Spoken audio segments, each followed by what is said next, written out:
नमस्कार, आपल्या न्यूजमध्ये आपले हार्दिक स्वागत आहे। आता आपण आजच्या ठळक घडामोडी 196 जनरल दिनच आणि डायमंड जुबली आणि 169 मीडियम रेजिमेंट ऑफ हिलचे दिवसानिमित्त पूर्ण महाराष्ट्रात मशाल रॅलीचे आयोजन केले होते।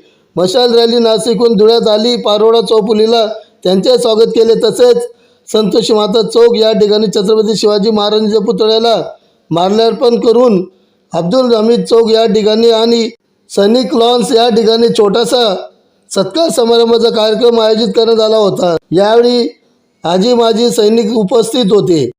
भारत माता की जय, भारत माता की जय। 169 मीडियम रेजिमेंट ओपी हिल की जय, ओपी हिल की जय, ओपी हिल की जय। छत्रपती शिवाजी महाराज की जय, छत्रपती शिवाजी महाराज की जय, वीर बाबा की जय।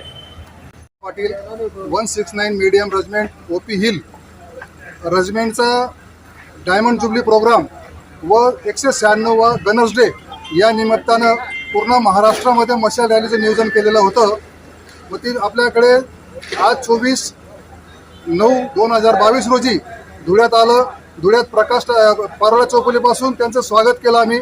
त्याच्यानंतर छत्रपती शिवाजी महाराज पुतळ्याला माल्यार्पण करून परत अब्दुल हमीद चौक या ठिकाणी रीत अर्पण करून त्यानंतर सैनिक बोर्डामध्ये आमचा छोटाखानी कार्यक्रम होता सत्कारांचा। त्याच्यामध्ये कर्नल उत्तम पाटील, SRP कमांडंट सदाशिव पाटील साहेब व आमचे 169चे सर्व जवान यांनी सुसज्ज पद्धतीने असं नियोजन आमचं झालेलं आहे आणि सगळ्यांचे आम्ही आभार मान व्यक्त केलेले आहेत आणि सुरुची भोजनाचा अन्न सुद्धा घेतलेला आहे। आणि आता त्याच्यानंतर ही मशाल रॅली धुळ्याहून नाशिकला जाणार आहे। धन्यवाद। आजच्या बातमीपत्र संपले। पुन्हा भेटूया पुढच्या बातमीपत्रात।